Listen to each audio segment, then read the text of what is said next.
The Lantern on Ridge Hollow Road. The Lantern on Ridge Hollow Road.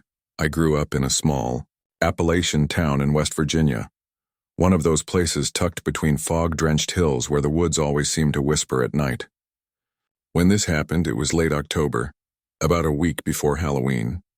I was 21, home from college, and my dad had asked me to help him haul some old lumber from a hunting cabin we owned a few miles out of town. The road leading there was called Ridge Hollow Road, a winding one-lane gravel stretch that cut through thick pine forest. We started late and stayed longer than planned. By the time we finished loading the trailer, it was already close to 11 p.m. My dad decided to drive home ahead of me since I wanted to make one last sweep inside to check for tools.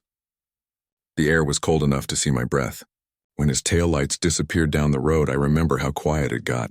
The only sound was the occasional creak of trees and the soft clicking of insects. The cabin sat in a small clearing.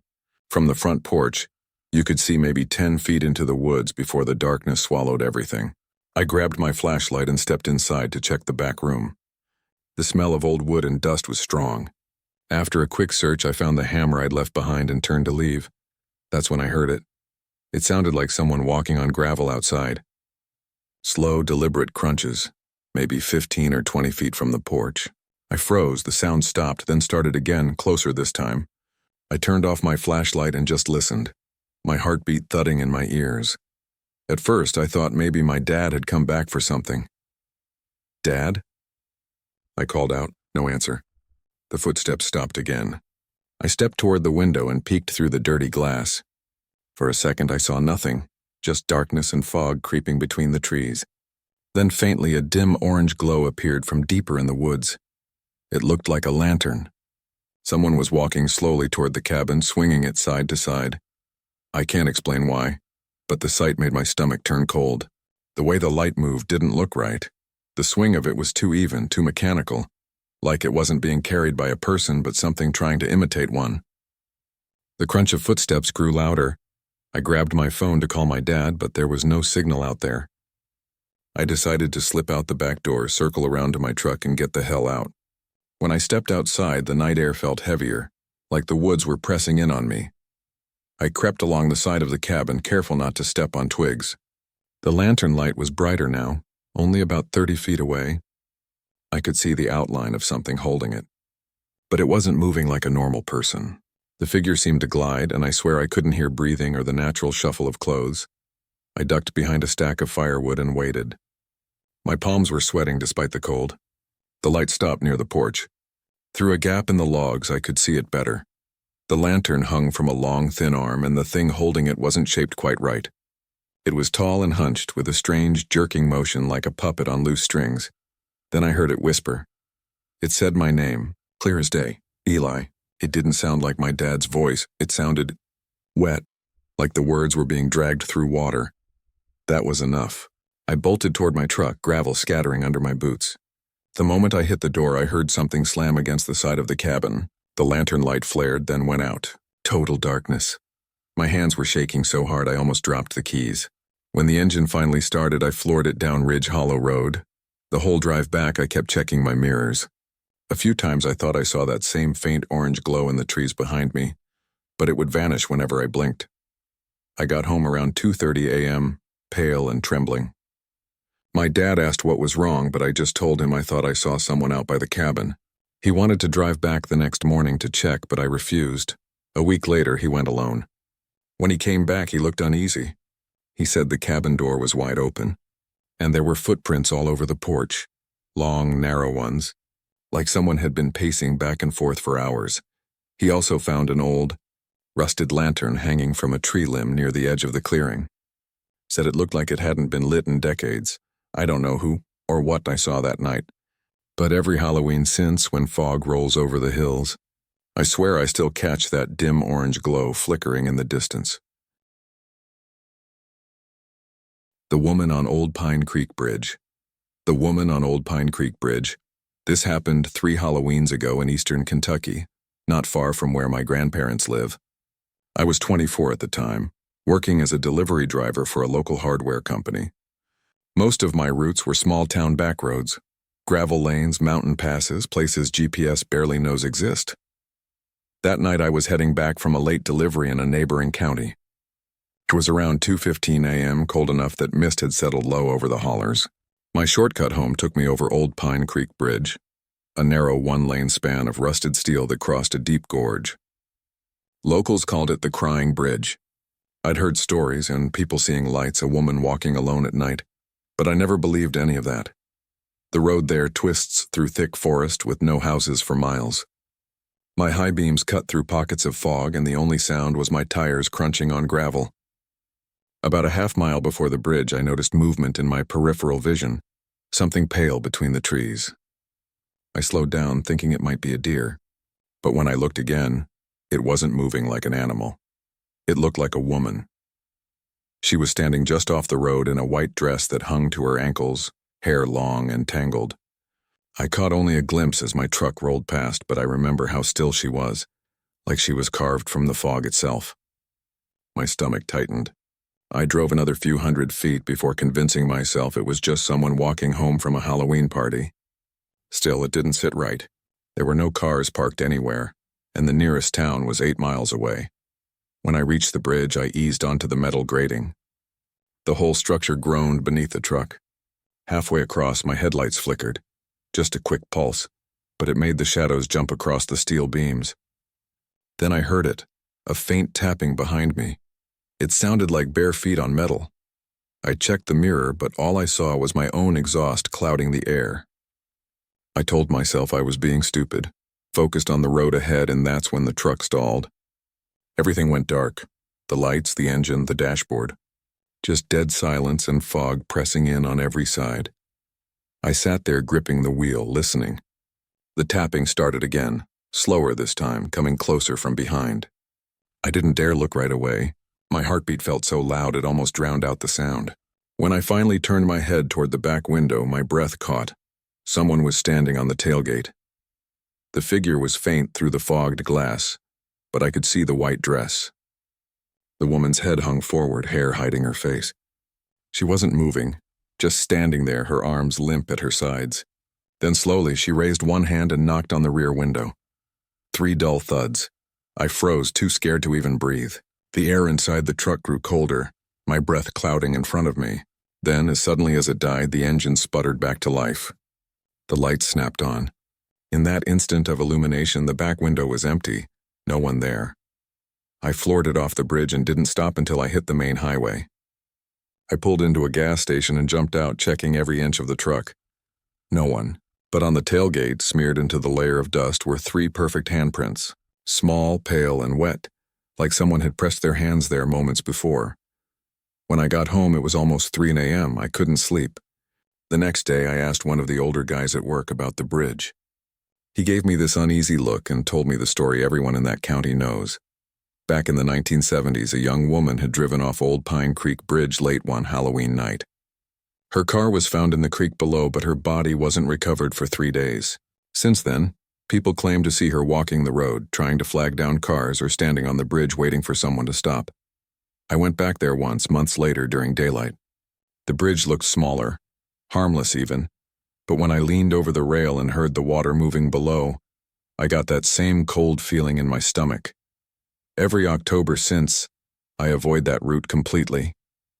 Still, whenever I drive anywhere near Pine Creek after dark, my headlights sometimes flicker, just once, and then I can't help glancing in the mirror, half expecting to see her standing on the tailgate again, waiting for another ride across the Crying Bridge. The Voices Beyond. Miller's Tunnel. I grew up in western North Carolina, near a little mountain town called Silva. My friends and I spent most of our teenage years exploring old back roads, abandoned rail lines, and half-forgotten hiking trails. It's a quiet part of the Appalachians, endless pine woods and mist that clings to the valleys. This story happened the week before Halloween in 2017. I was 19, and my buddies Tyler and Mason had decided we'd go check out something called Miller's Tunnel, an old train passage deep in the hills that had been sealed off decades ago after a cave-in killed several workers. Locals said you could still hear them, faint voices and hammering echoing from the blocked end. It sounded like just another ghost story, so naturally we had to see for ourselves. We left town around 11:30 p.m., parked at a dirt pull-off off Route 107, and hiked about a mile through the woods. The temperature had dropped fast. I could see my breath in the beam of my flashlight. Everything was dead quiet, not even crickets. When we finally found the tunnel, it looked exactly like something out of an old horror movie. A huge concrete mouth surrounded by moss and rusted rails disappearing into blackness. Tyler laughed and shouted, "Anybody home?" His voice bounced back in jagged echoes that sounded wrong, like more than one voice was answering. Mason looked at me with this uneasy grin and said, "Echoes, dude. Just echoes."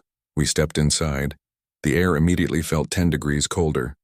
Water dripped steadily from the ceiling, and every sound we made, footsteps, breathing, came back in strange ways, bending around the tunnel walls. The smell of damp earth and metal filled my nose. About 50 feet in, we reached where the tunnel had caved in. A wall of jagged rock and timbers blocked the way, covered in mold and rust. I was about to say something when I heard it. A faint clink, like metal tapping metal, coming from behind the rubble. We all went dead silent. Then came another clink, and another.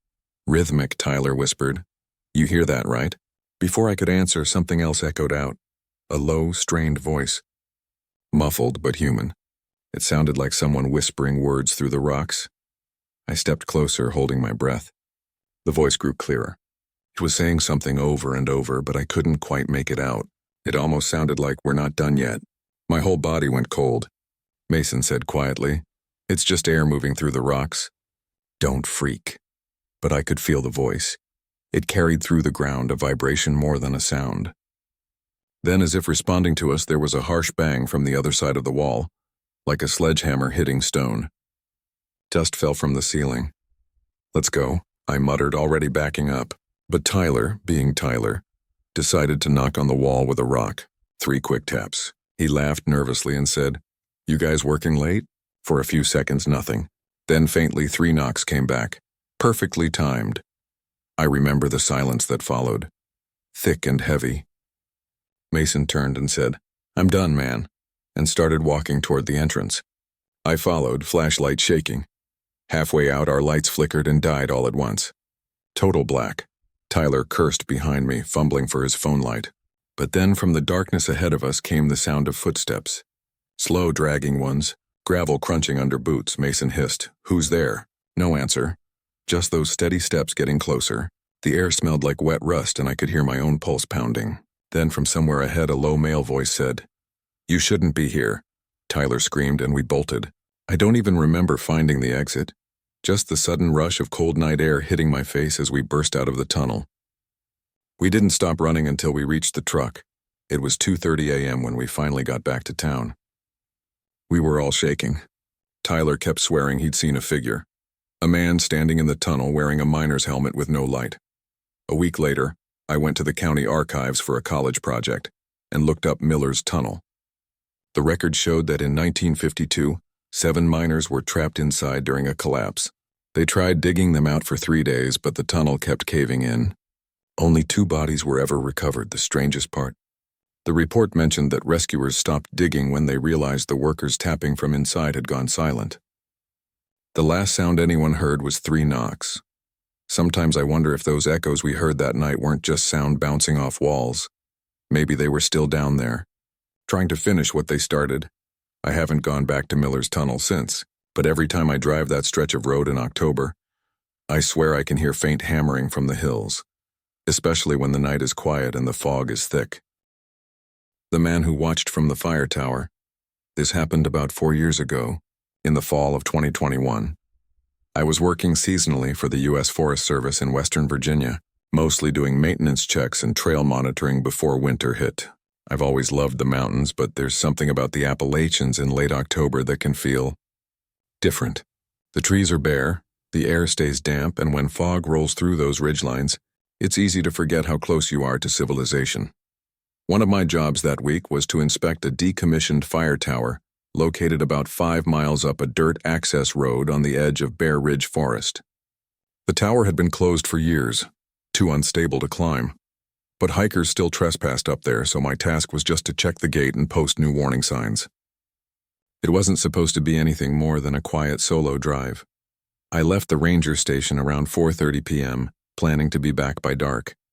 The road up was narrow, lined with skeletal trees and thick brush that scraped the truck as I climbed. The forest was silent except for the occasional crow. By the time I reached the clearing at the top, dusk had started to settle. The tower stood there like a black skeleton against the orange sky, maybe 60 feet tall, rusted metal stairs winding up to a small cab at the top. I got out, checked the signs, snapped some photos for the report. Everything looked fine. That's when I noticed something strange. Someone had recently been there. Near the base of the tower, there were boot prints in the damp soil, not old ones either. Fresh, deep, and leading directly toward the gate. The lock was still intact, but something about the prints bothered me. They were long and uneven, as if whoever made them had been dragging one foot. I remember looking up toward the cab at the top of the tower. The hatch door was slightly open, swaying in the wind. That didn't make sense. The structure was condemned years ago. The gate was supposed to keep people out. I called it in over the radio, but the signal was weak. Just static. I decided to wait a minute, see if anyone came down. The forest was dead quiet. Then I heard it, a faint creak from above like wood shifting under weight. Someone was up there. I cupped my hands and yelled, "Forest Service!" "Tower's closed, you need to come down." No response. Another creak followed, slower this time, and I swear I saw the hatch move slightly, like someone had pulled it shut from inside. A cold wind cut through the clearing, carrying the smell of rain and metal. Something about the silence felt wrong. I took a few steps back, trying to see better through the fading light. Then I noticed something else. The faint glow of a flashlight beam shining from inside the cab. It moved once, then stopped, aimed directly downward as if whoever was holding it was watching me. I yelled again, "You're trespassing. Come down or I'm calling law enforcement." Still nothing. I decided to grab my camera and take a zoomed photo for the report. When I raised the lens toward the cab, the beam turned off. Total darkness. That was enough for me. I started walking back to the truck to call it in from lower ground. But about halfway there, I heard the sound of footsteps on the stairs. Slow, deliberate ones. Metal groaning under weight. Whoever was up there was coming down. I turned and aimed my flashlight. The beam reached maybe halfway up the tower. I couldn't see anyone, just the steel steps and railings fading into black. But the footsteps kept descending one by one. I shouted again, "Hey, identify yourself!" No answer. Then, from the shadows, something echoed back. A whisper. Too faint to make out, but it wasn't coming from below. It was above me from the open cab, and suddenly, the footsteps stopped. I waited, breathing hard, flashlight shaking in my hand. The metal stairs vibrated slightly, as if someone had shifted their weight but hadn't moved. Then out of nowhere there came a heavy thud, like a boot hitting the steel landing and followed by silence. The forest went still again. Not even the wind moved. After about a minute, I turned and started fast walking toward my truck. When I looked back one last time before getting in, I saw it. The beam of a flashlight flicked back on at the top of the tower. It wasn't moving. It was just pointed straight at me. I got in, slammed the door, and drove down that mountain road faster than I should have. I didn't look in the mirrors until I hit the main highway, and even then I could still see that faint white glow at the top of the ridge, hovering like an eye in the dark. I filed my report the next morning. The supervisor sent another ranger up later that week, but he said the tower was empty. No footprints, no flashlight, nothing.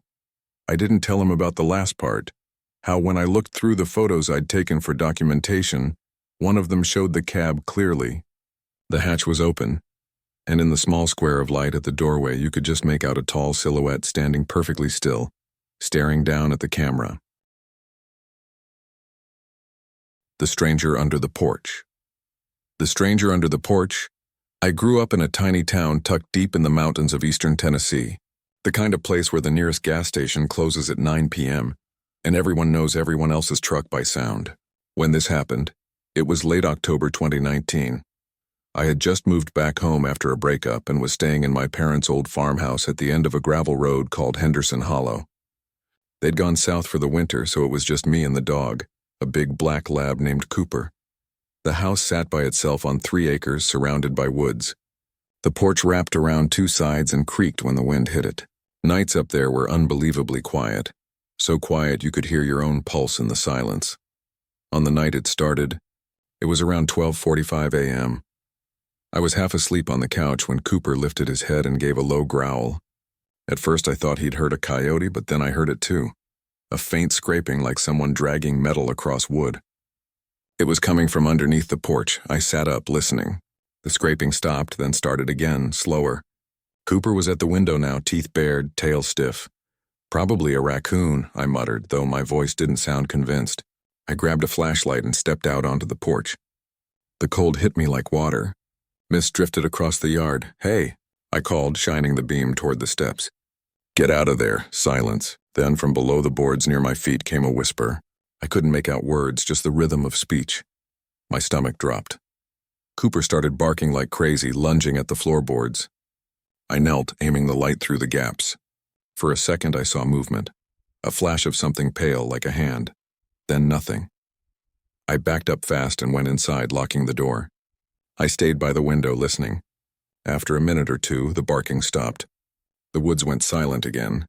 I told myself I'd check it in the morning, but around 2:30 a.m. the sound came back. Not scraping this time, breathing. Slow, wet breaths right beneath the living room floor. Every hair on my neck stood up. I turned off all the lights and stood there in the dark, clutching the flashlight like a weapon. Cooper whimpered and crawled under the table. Then came a soft tapping on the underside of the floorboards, directly below where I stood. 3 slow knocks. I wanted to run, but my legs wouldn't move. I whispered, "Who's there?" The breathing stopped. Then, faintly, a man's voice. "You left the light on." I froze. I'd turned every light off. That snapped me out of it. I grabbed my keys, whistled for Cooper, and bolted out the back door to my truck. As I pulled out of the driveway, my headlight swept across the porch. For just an instant, I saw something crouched beneath it. It was a man, thin, dirty, eyes wide and unblinking. One hand pressed flat against the boards as if listening. I drove straight to my cousin's house and stayed there the rest of the night. The next morning, we went back with a flashlight and a gun. The porch lattice had been ripped away from one side, and there was a small hollow dug out in the dirt, like someone had been living there. We found a torn sleeping bag, a pile of cans, and something that made my skin crawl, a Polaroid picture of me, taken through the living room window. The sheriff said it was probably a drifter using the crawl space for shelter, but the part that haunts me is how the photo was dated. The timestamp on the bottom read October 14th, 2 weeks before I moved back home. Whoever he was, he'd been waiting under that porch long before I arrived. Sometimes, when I visit the old place and walk by that porch, I swear I still hear that slow breathing coming from underneath, like the hollow never really emptied. The radio in the woods. The radio in the woods. I was 17 when this happened, living in a small town in southern West Virginia. My best friend Noah and I used to hike in the hills behind his grandfather's property. His family owned about 50 acres of forest that backed up against old coal company land. No houses, no lights, nothing but endless trees. It was late October 2015, the kind of night where the air feels wet and heavy and the fog clings to everything. We'd been hanging out at his place bored when Noah suggested we take the four-wheeler up the old logging trail. "Let's go find the overlook," he said. "The moon's out." We left around 11:30 p.m., bundled up against the cold. The trail wound through the woods thick with mud and roots, and by the time we reached the ridge, it was almost midnight. The forest stretched out below us like an ocean of black. We killed the engine, and the silence that followed was deafening. No wind, no crickets, just our own breath. That's when we heard it. A faint, crackling sound, like static, drifting through the trees. It reminded me of an old radio trying to find a station. At first, I thought maybe someone was camping nearby, but the longer we listened, the stranger it sounded. There were voices mixed in with the static, not clear but rhythmic, like a man talking softly into a microphone. Noah frowned and said, "Who the hell would have a radio way out here?"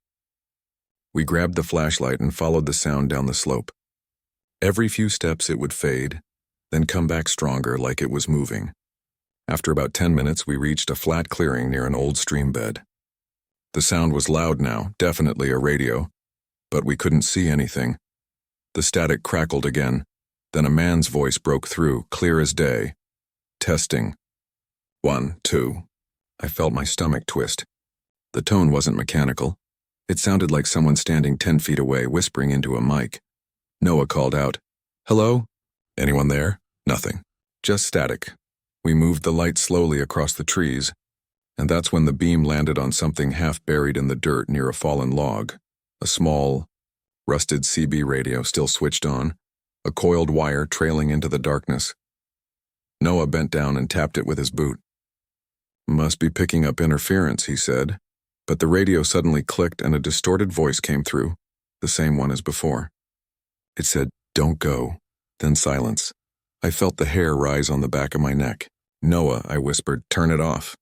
He reached for the knob, but before he could touch it, the static roared back, deafeningly loud. And from the darkness beyond the trees came another voice, not from the radio this time, answering in the same tone, "You shouldn't be here." We both froze. The flashlight flickered, and in that split second of darkness, I heard something move, a shuffle of leaves, heavy footsteps circling us. I could feel someone's presence close, just out of sight. Noah yanked the flashlight back on and we bolted toward the trail, the radio still hissing behind us. As we ran, the voice followed, faint but clear. "Testing. 1, 2. We didn't stop until we hit the four-wheeler. Noah turned the key, but the engine wouldn't start. He kept trying, cursing while I looked back down the trail. Through the fog, I could see a faint yellow glow, like someone holding a lantern, moving slowly through the trees toward us. The engine finally roared to life, and we tore down the mountain, mud flying, hearts pounding. When we got back to the house, it was 2:10 a.m. We told his grandpa what happened. He got real quiet, then said, "You boys were near the old company camp. Used to be miners' quarters before the fire. Sometimes hunters say they hear men talking down there, like a radio stuck between stations." The next day, we went back in daylight.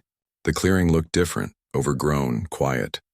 We found the stream bed, but there was no sign of the radio. Just a patch of burned ground and what looked like melted metal half buried in the soil. I still hike those woods sometimes, but I never go up there at night anymore. Every once in a while, when I'm driving home late and the radio in my truck crackles with static, I swear I can hear that same voice whisper through the speakers. "Testing. 1, 2. Would you like me to continue with The Man at the Gas Station? The Man at the Gas Station, this happened last October, just a few nights before Halloween. I was driving back home from visiting my sister in Asheville, heading east through the Appalachian backroads of North Carolina. It was late, around 2 a.m., and I was exhausted from the 5-hour drive. The highway was empty, no other cars in sight. Just miles of forest pressing against both sides of the road. I'd been running low on gas for a while, and when the light came on, I finally pulled off at a small exit that looked like it led to a town. But the town was barely that. Just a dark cluster of buildings, a closed diner, and a single gas station with one flickering light above the pumps. The sign out front said Pine Hollow Service, and judging by the faded lettering, it hadn't been properly updated in decades. Still, the pump lights were on, so I pulled up. As soon as I stepped out, I noticed how quiet it was. No wind, no crickets, nothing. Just the soft hum of the fluorescent bulb overhead. The air smelled faintly of gasoline and wet leaves. I slid my card, started pumping, and checked my phone. No signal. Typical. About halfway through filling up, I saw movement inside the station. A figure standing behind the dirty glass window near the door. It was a man, tall, wearing an old flannel shirt and what looked like a faded orange safety vest. He just stood there, perfectly still, staring at me. I raised a hand, trying to be polite. "Hey, you open?" I called out. No response. He didn't move. Didn't blink. The light above the pump flickered, and for a second his face seemed wrong. His eyes looked completely black, like they reflected nothing at all. I told myself it was just the glare. I looked back at the pump to check the total, 11.7 gallons, then back toward the window. He was gone. I froze, scanning the station interior through the glass. The place looked empty now. Shelves half-stocked, old soda cooler humming faintly. Then I noticed the door slightly ajar. Something about that made my chest tighten. I decided I'd had enough. I hung the nozzle back, got in the car, and locked the doors. When I started the engine, my headlights caught movement again. The same man was now standing near the edge of the lot, facing my car maybe 20 feet away. He wasn't moving, just standing. I rolled the window down halfway and shouted, "You okay, man?" Nothing. Then slowly he tilted his head like he was studying me. The hair on my arms stood up. I threw the car into gear and pulled out fast. As I turned back onto the main road, I glanced in the mirror. He was walking toward the pump, slow and deliberate. His face still pointed in my direction. I drove another 10 miles before I saw lights from a larger town. I pulled into a 24-hour diner, parked under the bright sign, and just sat there trying to calm down. My hands were shaking. I kept replaying that image of the man in my mind. The flannel, the black eyes, the way he moved. After a few minutes, I went inside and told the waitress what happened. She gave me a strange look and said, "You stopped at Pine Hollow? Honey, that place burned down years ago." I laughed nervously. "No, it's still there. The lights were on, pumps were working." She frowned and shook her head. "No, sir. That place caught fire in 2016. The owner, Hank Whitby, died inside. They never rebuilt it. Folks still say sometimes you can see him there on foggy nights, always waiting for someone to stop." I didn't believe her at first, so the next day I looked it up. She was right. Pine Hollow service had burned to the ground almost a decade ago. I went back once in daylight. There was nothing there, just a cracked foundation, some melted concrete, and the rusted frame of a single gas pump leaning sideways in the weeds. When I got back in my car, I glanced at the fuel gauge, and it was still full, right up to the line where I'd stopped pumping that night. And I still can't explain it, where that gas came from, or who that man was standing by the pump at 2 in the morning, watching me with eyes that didn't reflect the light.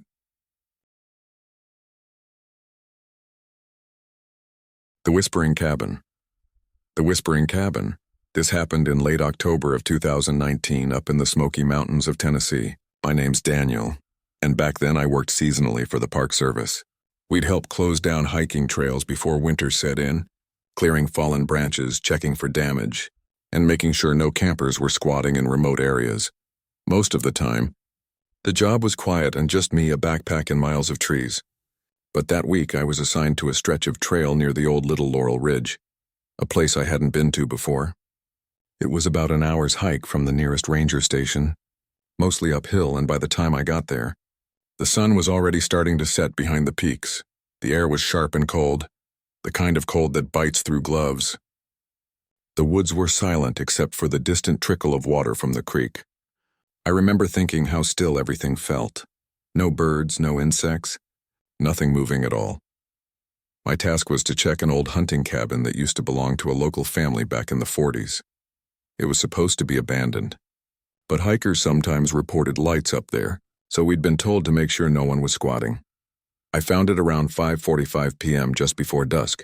The cabin was smaller than I expected, single room tilted slightly to one side with rotted steps and moss crawling up the logs. A faint smell of smoke lingered in the air like someone had recently had a fire. That was the first thing that made me uneasy. I called out, "Park Service. Anyone in here?" No answer. I pushed the door open and it creaked like something alive. Inside, the floor was littered with leaves and broken glass. There was a rusted stove in the corner, a cot with the springs poking through, and old photographs nailed to the wall, faces too faded to make out. I was about to leave when I heard it on in a whisper. At first, I thought it was the wind through the cracks, but then I realized it was coming from inside the cabin. Low, hurried murmuring like someone talking just out of sight. I froze. "Hello?" The whispering stopped. The silence that followed was heavier than before. My flashlight flickered once, then went dead completely. I pulled out my phone to use as a light, but it wouldn't turn on either. No service, no power, just the sound of my breathing and that faint, lingering smell of smoke. Then from behind the stove came a slow dragging sound, something heavy scraping against the wood floor. I backed up toward the door, my heart hammering so loud I could barely hear. "Who's there?" I called again, voice shaking. No answer, but the dragging grew louder, closer. I turned and bolted outside, stumbling down the steps. The air felt colder now, and the forest was darker than it should have been. I made it about 20 yards down the trail before I heard it again, the whispering. Only this time it was everywhere, echoing through the trees like dozens of voices overlapping. I couldn't make out the words, but they sounded angry, desperate. Then, just ahead of me on the path, I saw a light, a faint orange glow flickering through the branches. I slowed, thinking maybe another ranger had arrived, but as I got closer, I saw it wasn't a flashlight. It was fire. A single lantern sitting in the middle of the trail, burning bright, and beside it, footprints leading back toward the cabin. Bare footprints. That's when I ran. I didn't stop until I reached the main road nearly 2 miles down. When I got back to the ranger station, my supervisor looked pale when I told him what happened. He didn't say much, just that the little Laurel cabin had a history. Apparently, the family who built it vanished one winter in 1947. Locals said they'd been snowed in and never came out. The search party found only the father's body, burned beside the stove. The rest were never recovered. They said if you go up there after dark, you can still hear them, whispering through the walls, asking for warmth. I didn't believe him then, but the next morning I went back with a partner. We found the cabin just as I'd left it, except for one thing. The lantern was sitting on the step, still warm to the touch, though there was no fuel inside. I never went back there again, even now. On cold nights when the wind hits just right, I swear I can hear faint whispers outside my window. The same cadence, the same desperate tone, like the mountains are trying to remind me of something I shouldn't have heard.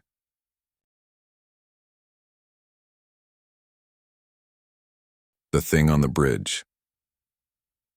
The Thing on the Bridge. I grew up in a small Appalachian town in Western Virginia, one of those places where the fog sits low every morning and the woods seem endless. This story happened in the fall of 2014, when I was 22 and working night shifts at a paper mill outside of town. I drove the same route home every night, a narrow, 2-lane road that cut through the hills and crossed an old wooden bridge over the creek near Miller Hollow. The bridge had no lights, no guardrails, and a reputation among locals. People said it was haunted, but everyone says that about old bridges, right? That night my shift ended late. I clocked out around 2:40 a.m., grabbed a coffee from the vending machine, and started the 40-minute drive home. It was one of those clear, cold nights where the stars look sharp, and the air feels like glass when you breathe it in. The first 20 minutes were uneventful. No cars, no houses, just me, the hum of my tires, and the forest sliding past in the dark. When I got close to the bridge, I noticed the fog, thick, white, and rolling fast across the road like smoke. I slowed down, headlights cutting through the mist, and that's when I saw something. At first, I thought it was a deer standing on the bridge, but as I got closer, I realized it wasn't moving. It was a person, or at least it looked like one. Tall, thin, wearing what looked like a long, dark coat. The head was tilted down like they were staring at their feet. I slowed to a crawl, my high beams flooding the bridge, but the figure didn't flinch. "Hey," I called through the open window. "You all right?" No response. The air smelled damp, metallic, like rust and rain. The closer I got, the stranger it looked. The figure's coat wasn't fabric. It looked like it was dripping, like it was wet or made of something soft that absorbed the light. I stopped about 10 feet away and reached for my phone, but my hands were trembling so bad I nearly dropped it. No service. That's when the figure lifted its head. It didn't have a face. Not like, no features. I mean, there was something there, but it looked wrong. The skin looked melted, smooth, and stretched like wax. Where the eyes should have been, there were just 2 dark holes, deep and uneven. I slammed the car into reverse, tires screeching. As I backed up, it moved. Not walking, not running. It sort of glided, quick and silent, straight toward the hood of my car. The headlights flickered, and I heard a sound I'll never forget. A low, wet moan like someone trying to breathe through water. I floored it. The car fishtailed on the wet pavement before catching grip, and I tore back up the road, my heart pounding so hard I thought I'd pass out. I didn't look in the mirrors until I reached the intersection 2 miles away. When I finally glanced back, the bridge was gone in the fog, empty, silent. I didn't go that road again for months. A few weeks later, I told a coworker what I'd seen. He got real quiet and said, "You know about the Miller Hollow Bridge, right?" Apparently, back in the 1950s, a school bus went off that same bridge on a foggy morning. 12 kids and the driver drowned. Locals said the driver tried to cross even after the county closed it for repairs. Some say his body was never found. They also say that when the fog rolls over that bridge, you can still see him standing there, soaked to the bone, waiting for help that never came. I don't know what I saw that night. I've convinced myself it was just exhaustion, or maybe fog playing tricks on my headlights, but sometimes, when I drive late and the mist starts to roll in, I still hear that low, gurgling moan, and every instinct in me says don't look at the bridge.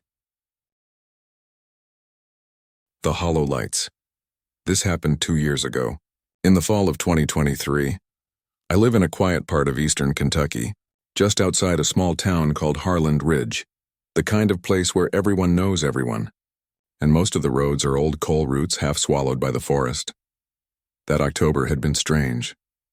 The fog lasted longer than usual, the nights felt colder, and there were reports from hunters of odd lights moving through the woods, not flashlights or cars, but small floating orbs of pale blue light that drifted through the hollows at night.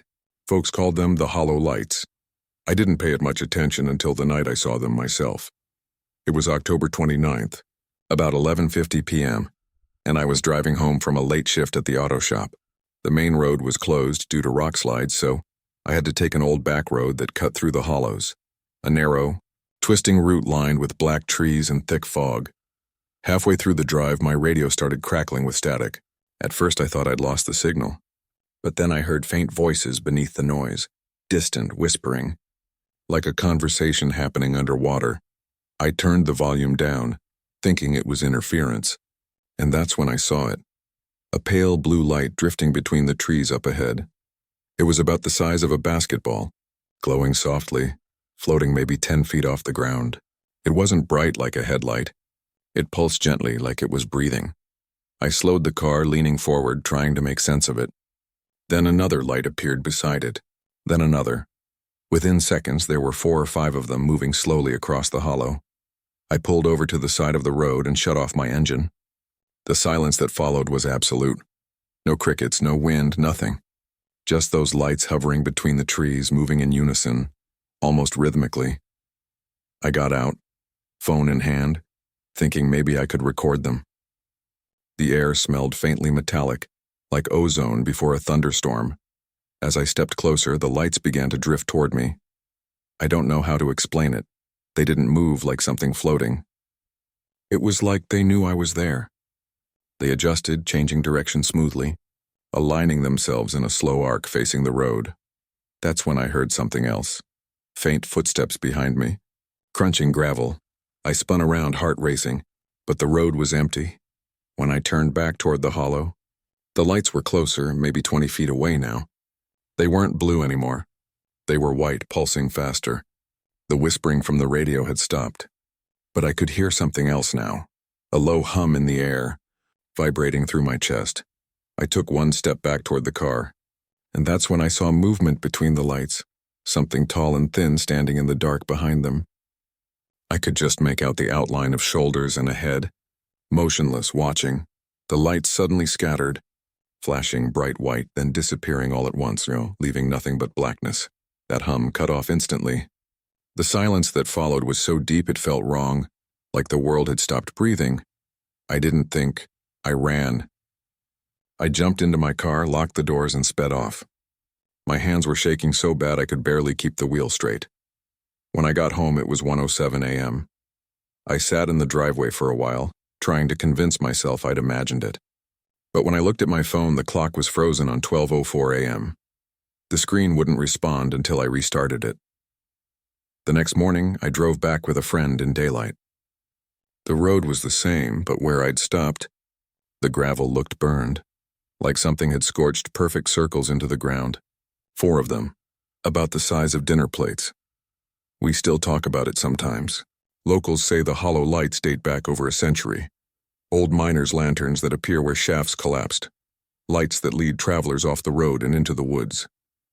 Some say the souls of the trapped miners are still down there, trying to find their way out. I don't know what I saw that night, but every time I drive that road now, I keep my eyes straight ahead, Because if I even glance toward the trees, I swear I can see that faint blue glow moving through the dark, waiting for someone else to stop and look.